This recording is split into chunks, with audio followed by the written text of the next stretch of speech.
हर्षवर्धन सपकाळांनी केलेलं स्टेटमेंट, केलेलं विधान हे अत्यंत म्हणजे त्याला जाहीरपणे शब्द वापरता येणार नाही, परंतु टोकाचा निषेध व्यक्त करणारं वाक्य आहे. छत्रपती शिवाजी महाराजांमुळे आपण जिवंत आहोत. आज मान ताट करून समाजात वावरत आहोत.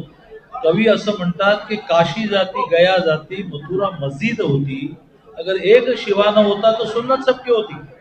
अशा छत्रपती शिवाजी महाराजांची जे आक्रमक आले आणि त्यांनी मोठ्या प्रमाणावर लोकांना मारलं, बाटवलं, राज्य केलं, लुटलं, अशाची तुलना करणं हे मला कळत नाही की ह्या ज्या बुद्धीतून हे शब्द बाहेर पडतात त्या बुद्धीची कीव करावीशी वाटते. त्यामुळे महाराष्ट्रभर काही बीजेपीने कार्यक्रम वगैरे केला नाही, उत्स्फूर्तपणे लोक बाहेर पडलेले आहेत.